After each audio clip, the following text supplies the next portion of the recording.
Yeah, Vicky and Rick, it certainly does. We all know that. There's a certain buzz. There's an energy downtown that really has not been the case for U of L's other home games this season. Now, the difference is this kind of feels more like maybe an NCAA tournament game or a neutral site game, because it's not just a lot of red that we saw flowing into the KFC Yum Center. As we take a look at some of the video we shot earlier this afternoon, there is a ton of blue. Yes, the blue will be in the KFC Yum Center tonight. Kentucky fans in full force getting tickets to watch their team that's ranked 9th in the country, while U of L fans have been staying away in droves, a team that's won just 5 of 11 games. Hey guys, you hardly ever hear the name Brom without it being followed by family. We all feel like we're family with Oscar and Donna and Jeff and Greg and their sister Kim, who might be the best athlete in their family. But what about Jeff, his wife Jennifer, and their kids? Well, it wasn't hard to find them. All I had to do was go to St. Bernard's and Brom Field. It's a family tradition. There is another quarterback in the Brom family, and she plays her games on Brom Field at St. Bernard. It's real exciting for the whole family, and especially for Brooke. I'm sure, you know, her friends at school kind of give her a little heat for that. They do say that a lot, especially because I'm quarterback. They always say that. Brooke is in her first season playing flag football for the St. Bernard Wildcats. Well, she's got some poise, she's got some toughness, she's very competitive. She's spreading the ball around to all of her weapons. You know what, it's been a lot of fun for me to watch as well. Always after practice, he says stuff, especially my brother, too. He also says a lot of stuff about it. And I'm also playing defense, like a middle linebacker, so he tries to give me a lot of pointers on that, even though he didn't play defense. But I still like to take it, and yeah, he's really good at giving pointers. Coach Brom said that a note from Brooke last November played a part in him making the decision to come back home. My kids really, throughout my coaching, haven't got a chance to really live here a whole lot now. I've always kept a house here. We came back as much as we can. So I wrote him a card, and I wrote him all my birthday wishes, and one of them was to come back home in Louisville, to move to Louisville. It's been great being back home, and it's about time that, you know, we came home. You know, Brady was born here, and I actually came back and made sure Brooke was born here in Louisville. So, you know, she always knew where she was from. Brady is already well known. He's been front and center for years. An all-staff meeting, 300-plus staff members for the athletic department, 9 a.m. on a Tuesday, I believe. Brady's still in high school. Here comes the football staff into the all-staff meeting, and here comes Brady. I'm like, doesn't this kid have school? I'm just not going to ask questions. You know, I don't exactly have a specific title or role. You know, I'm a guy that likes to help out with whatever needs to be done. You know, I work a lot in the recruiting department, you know, just building those relationships with guys and families. Relationships. The Brom family has spent generations building them all over the city. Now, one of their own is leading the Cards football program. We all believed it one day at the right time that it would happen, and, you know, the time is now. And, you know, as you get older and you start reflecting, you know, if you're going to work hard, work all the time, if you're going to take a program to the next level like Jeff did at Purdue, you know, you should do it for your hometown. I think that said it best. The time is now for the Broms, for U of L football. I just saw Brady walking with his dad through the card march. U of L hoping that finally bringing Brom home will help fill this stadium tonight. Kickoff for the home opener against Murray State at 7:30. Live at L&N Stadium, I'm Kent Taylor, WLKY Sports. He broke or set 7 records at a national swim meet this summer, and Malcolm McIntyre is just 8 years old.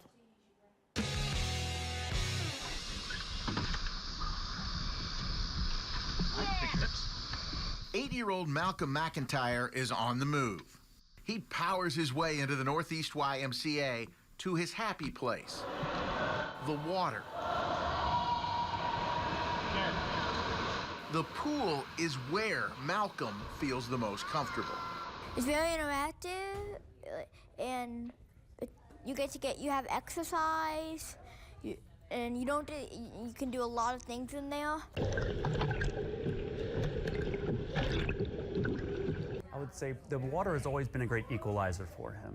You know, we all float in the water. Legs dangle down below you, and you're all at the same level at the pool line. His coach is former U of L star and two-time Olympian, Wlky. First impression I had was how comfortable he felt in the water, and then just freely moving up and down like looked like a little fish. He's great at everything he does, but I think swimming is one of the best things that he can do. Malcolm is pretty fast enough to bring home a truckload of medals from a Paralympic event in Alabama this summer. These medals came from my very first Para-Nationals with my Bennett Blazers. I have eight gold medals. His confidence and his desire to come back to the pool every day is huge. Yeah. Down by the darts? Yeah. Okay. When Malcolm was 14 months old, doctors discovered a tumor on his spine. When we found it, they rushed him for emergency surgery, and we removed it, but the resection of the tumor caused paralysis. And Fraser Rehab became a second home to the McIntyres. They had such a positive experience that they moved the family to Louisville. He moved from the treadmill to the pool, and swimming has proven to be great therapy. Every day I went in, and I kept going and going, gotten better and better. All the way in! And wherever he swims, the parents and other kids get just as much, if not more, out of the experience as Malcolm does. This was from the city meet.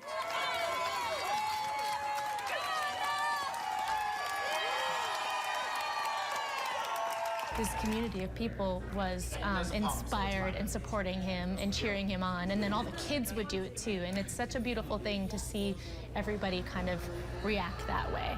It's just how big his heart is, and like the will, desire he has. I feel really happy when I feel like I inspire people. He is an amazing kid, and he will win gold medals at the Paralympics. You just wait. We'll be covering him for years. Very proud. Don't doubt that at all. 8-year-old Malcolm McIntyre came home from his first Para-National swim meet with 8 gold medals. The third grader has his sights set on the Paralympics down the road. I've always liked to relax down, to like relax, sit on top of the pool, and also I've always liked to race or like try to do strokes and get exercise. I'm so proud of him. He works so hard, and I always get really nervous that we're pushing him too hard because I want him to have fun too, and I never want him to not enjoy swimming because he loves it so much. With the support that the whole USA Swimming, the Paris Swimming, like it's a community, and I think it's a beautiful thing. It inspires a lot of people to just bring their best, and then everybody cheer on each other. It's like a meet like no other. And his coach there, Joao, is a 2-time Olympian for Brazil, so big things in the future for Malcolm McIntyre. Yeah. Yeah, hard not to get fired up listening to him if you're a U of L fan. You can see why players would want to play for him. You mentioned a 5-year contract that will pay him $2.3 million a season. The 48-year-old Kelsey coming off of 261 wins in 12 years as a head coach at Winthrop and then at the College of Charleston for the last 3 seasons. He has a plan, and he's not afraid of the moment. The fans here got excited a couple times. You mentioned some of his humor. He talked about a recurring nightmare he had been having where he shows up at the pearly gates and mentioned big houses that were blue for Kentucky and red and blue for Kansas, and then he sees the giant house and St. Peter said, oh, that with the cardinal bird on it. St. Peter said, oh, that's where God lives. That got a roaring ovation from the crowd here. But I think the most important thing is, after everything this program has been through for the last 15 years, really, and coming off of 2 straight subpar seasons with just 12 wins over the last 2 years, he is ready to take this challenge head on. Cards' 11-game winning streak here at L&N Stadium is over. Those turnovers late in the 3rd quarter, early in the 4th, were the difference, and you could tell this one stings just a little more for head coach Jeff Brom. Yes, this one hurts more than the others.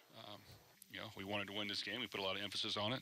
I give Kentucky credit. They came in here and beat us. The Cards will have to wait at least 1 more year to get the Governor's Cup back in their trophy case, but no time to sulk because they're back in action next Saturday night in Charlotte, North Carolina in the ACC Championship game against number 5 Florida State. At L&N Stadium, I'm Kent Taylor, WLKY Sports.